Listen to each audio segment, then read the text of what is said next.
There's a reason you feel different, and it's not your imagination. It's not a phase. It's not just sensitivity or overthinking. There's a deeper current running through your life, something ancient and unexplainable, like a whisper from a forgotten realm that never quite leaves you. You've probably spent years trying to figure it out, trying to explain yourself to others, or worse, trying to explain yourself to yourself. Why you don't fit in. Why you feel called to something you can't name. Why you can see through things others can't. You're not broken. You're not lost. You are part of the rarest 1% of beings on this planet, Bridge chosen ones. And today I'm going to show you 7 signs that confirm this truth, signs that only the rarest souls carry in their bones. As I go through them, don't just listen, feel. Because if this is truly you, I won't be telling you anything new. I'll just be reminding you of what you already know but may have forgotten. The first sign is the sense of duality you've always carried. You live in this world, but you don't feel entirely of it. You've always felt like you're standing between 2 dimensions. One foot here, managing the human experience, jobs, relationships, responsibilities, and the other foot somewhere else entirely. A place beyond language, beyond logic, where time bends and energy speaks.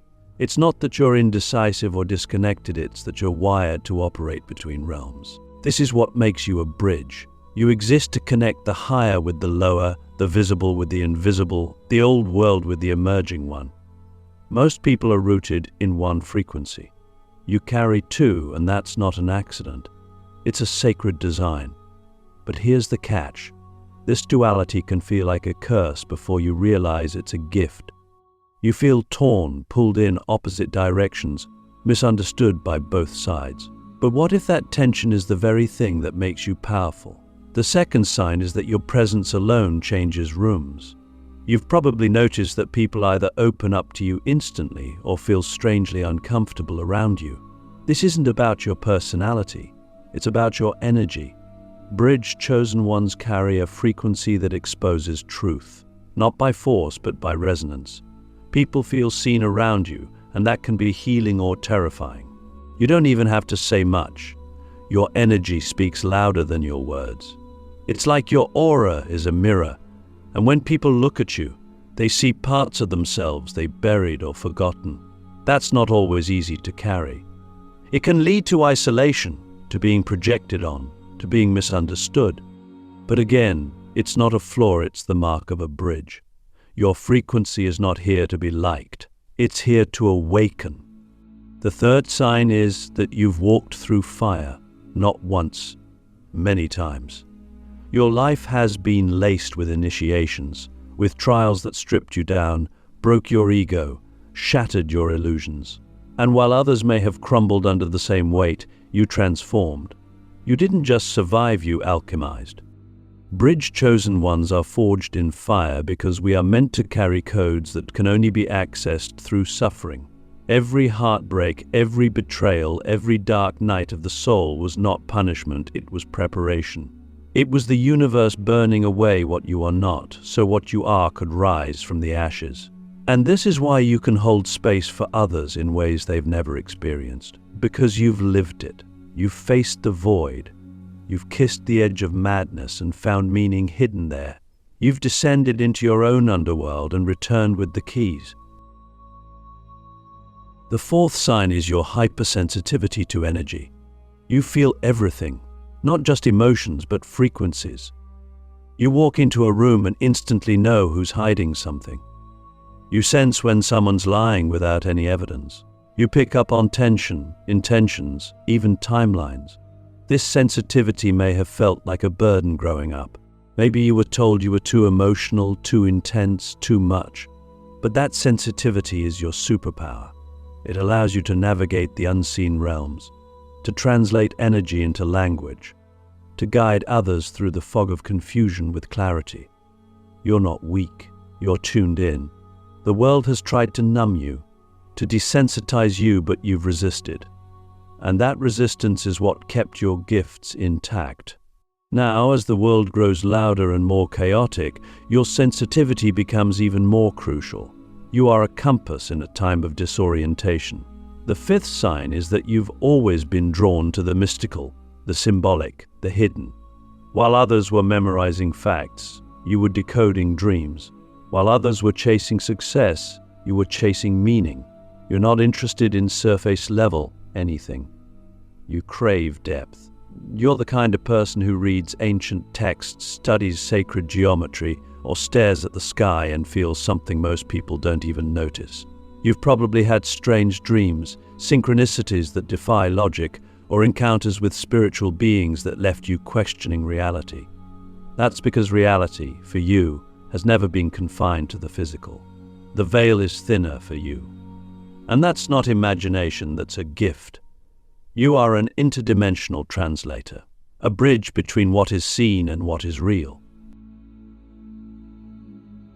Now let me ask you something deep, something most people never consider. What if your most painful moments were not detours but directions? What if the very things you thought disqualified you were actually the proof that you're being sculpted into something rare, something powerful? What if your life has been a series of codes, and you're only now learning how to read them? This is only the beginning. In the next part, we'll go even deeper into the final signs and unlock the soul technology that makes you part of the rarest 1%. But before we continue, I want you to ask yourself this: what would happen if I stopped hiding and fully embraced what I am? Click subscribe to this channel to get more profound spiritual lesson. There's a moment on the path when realization hits not like a gentle breeze but like a thunderclap in the soul. A moment when you stop seeking and start seeing.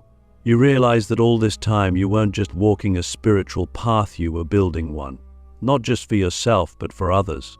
And that's where the sixth sign reveals itself. You are a hidden architect of new realities. You've always been able to sense the cracks in systems, the flaws in traditions, the illusions in culture. But instead of just tearing them down, something inside you wants to rebuild. You don't want chaos, you want truth. You want to restore the sacred, to rewire the collective, to architect a new way of being in the world. You were never content to just criticize the old.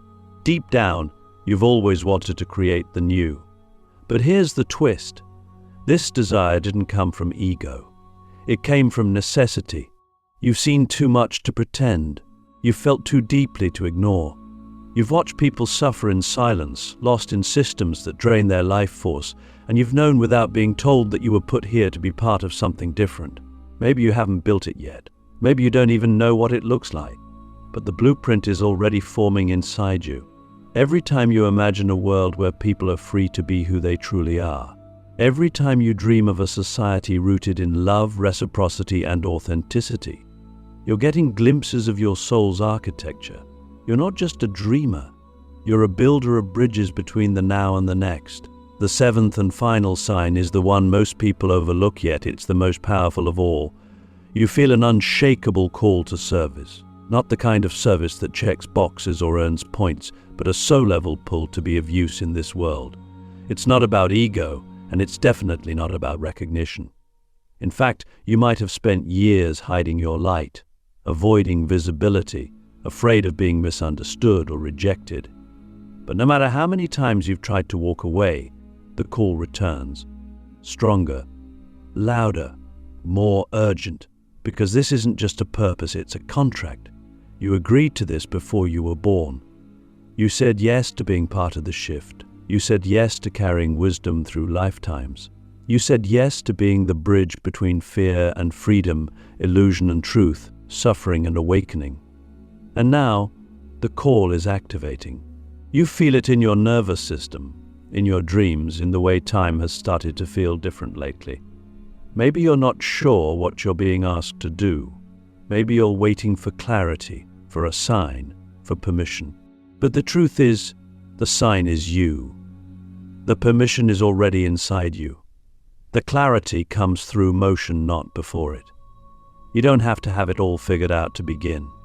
You just have to say yes to your gifts, to your knowing, to your weirdness, to your power, to your truth. Let me ask you something that might shake loose something ancient in you.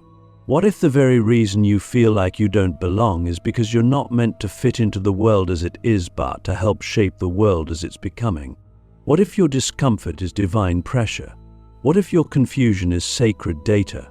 What if your entire life has been an initiation into becoming a bridge not just for people, but for timelines, for consciousness, for collective evolution? You see, the rarest 1% of bridge chosen ones don't come here to blend in. They come here to bend reality, to speak in frequencies, to listen with their whole being, to hold space for the pain of the world while transmitting a vision of something more. And that's what you're doing even if you don't know it. Every time you choose love when hate would be easier, every time you stay present when it would be safer to numb out, every time you speak a truth that cracks someone else open, you are fulfilling your soul's contract. You are walking in your remembering. And now something big is happening. You can feel it. The energy is shifting. The veil is thinning. More people are waking up, and they're going to need guides, not gurus, not perfect saints, but real, grounded, honest humans who have been there, who have walked through the fire and come out carrying water. That's you. That's who you are. You don't need a platform to make an impact. Your life is the transmission. Your presence is the medicine. And your soul? It's ancient, encoded, and ready. So if you felt the signs, if you've heard the call, if something inside you is rising even as you read this, don't ignore it. You belong to something rare. You carry something sacred. And the world needs what only you can bring. Awareness is the spark, but embodiment is the fire. Many awaken to the truth of who they are, but few ever become it. And that's the difference between those who simply know they are bridge chosen ones and those who live as one. When you begin to embody your essence, everything changes, not because life suddenly becomes easier, but because you stop resisting your role. You stop apologizing for your depth. You stop shrinking to fit into places you've already outgrown. You begin to carry your truth not as a burden, but as a torch. That's the real shift. That's where the power begins. To embody your role as a living bridge means to become a conduit between dimensions. It means learning to hold complexity without needing to simplify it. You are here to translate the invisible into something people can feel, to take wisdom that's felt but not yet formed and give it language, movement, and shape. But embodiment doesn't happen in theory.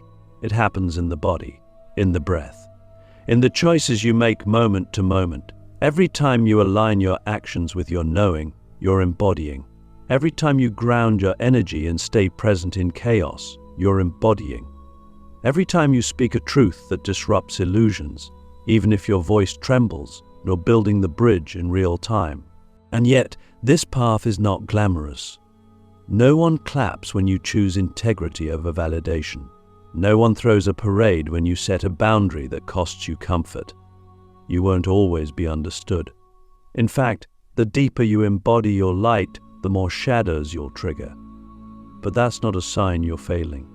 It's a sign you're vibrating on a frequency that challenges the collective unconscious. You're not here to be liked, you're here to be clear. And clarity is medicine, even when it stings. One of the most powerful ways to step into embodiment is to listen to your life. Your daily experiences are not random, they are messages. Your relationships reflect your inner alignment. Your triggers reveal where your energy is still entangled.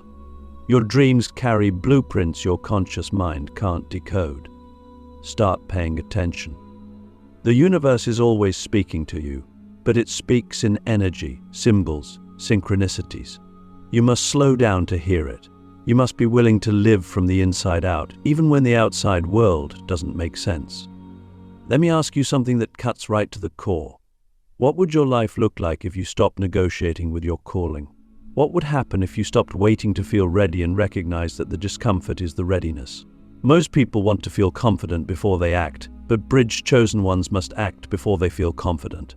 That's how faith works. That's how embodiment works. We walk into the unknown not because we have no fear, but because our soul refuses to play small.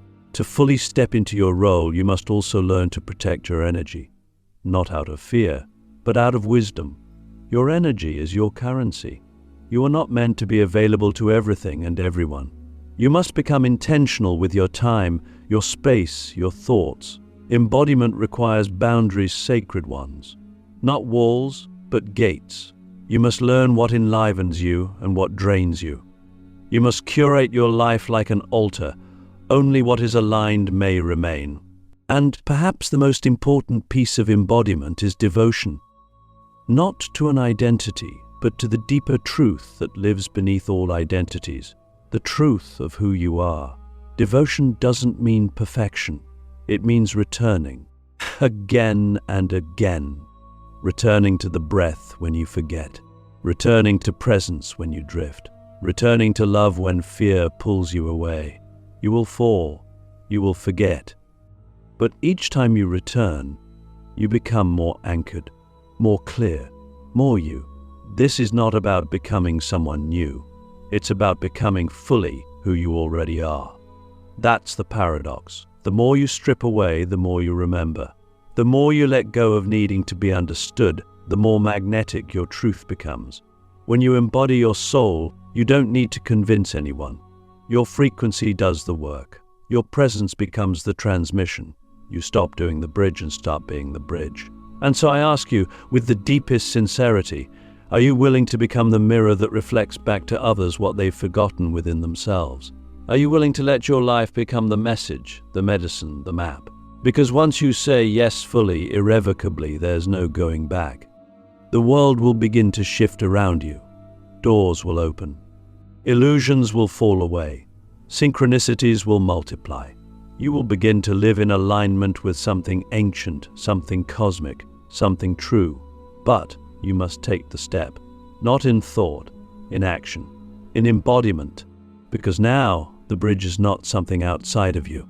It is you. There comes a moment quiet, undeniable, when the path no longer feels like something ahead of you, but something beneath you. You stop chasing alignment and realize you are alignment. You stop searching for signs and realize you've become the sign. This is the final crossing. It's not about gaining more knowledge, achieving higher states, or proving your worth. It's about living as the bridge you were born to be. Not occasionally, not when it's comfortable, but in every breath, in every interaction, in every sacred, trembling choice to stay awake in a world that begs you to sleep. Living as the bridge between worlds means you've accepted your role as a carrier of both chaos and clarity. You no longer need to be one or the other. You're both. You're the storm and the stillness, the wound and the healing, the mystery and the message. You've stopped trying to be perfect. Instead, you've become true. You've understood what few ever will, that being a bridge chosen one is not a title, it's a responsibility. It's a devotion to living in integrity even when no one notices. It's holding the line when others break. It's speaking the truth when silence would be easier. It's loving through the fear. Again and again. There's something sacred about your presence now. You might not see it, but others feel it. You've become a walking invitation to awakening. Not because of what you say, but because of how you be. You don't demand transformation, you radiate it. Your energy carries a frequency that reminds people of something they forgot. That they are not broken, that they are not alone, that something ancient still lives inside them. You don't even need to be understood anymore. You've made peace with being misunderstood. You've stopped explaining your magic to those committed to disbelief. You've also stopped waiting for the world to catch up. You realize that your mission isn't to be validated by the old systems, it's to help birth the new. You're no longer interested in fitting in. You're here to stand out, to stand tall, to stand true. That doesn't mean you won't feel lonely sometimes. Joe will. But even in that loneliness, there's something holy, because you know now that your solitude isn't emptiness, it's sacred space. It's where you meet the divine. It's where you receive your next instructions. It's where you remember why you came. And here's the most beautiful part of all, you're no longer carrying this alone. As more chosen ones awaken, as more bridges rise, a network is forming. A web of light stretching across the planet, connecting souls who have chosen remembrance over comfort, truth over illusion, love over fear. You are part of something vast, something ancient, something unstoppable. Every time you live your truth, you strengthen that web. Every time you choose presence, you activate another node. You may not know their names, but they are out there, others like you, walking their path, holding the line, building the bridge. So what now? You live it. You embody it. You anchor it. You become the eye of the storm, the still point in the chaos. You become the one who remembers when others forget. You lead not by force, but by frequency. You love not because it's easy, but because it's who you are. You walk between worlds, not as a visitor, but as a guide. And if ever you feel doubt creeping in, because it will, remember this: the fact that you feel the weight of this world so deeply is not proof of weakness. It's proof of your assignment. You were chosen because you could hold this. You are entrusted with the codes because your soul is ancient enough to carry them. You are not too sensitive. You are not too much. You are exactly what this moment needs. This is the final crossing. Not into some distant future, but into a deeper embodiment of your now. You are the bridge. You are the message. You are the miracle walking in human form. And the world has been waiting for you.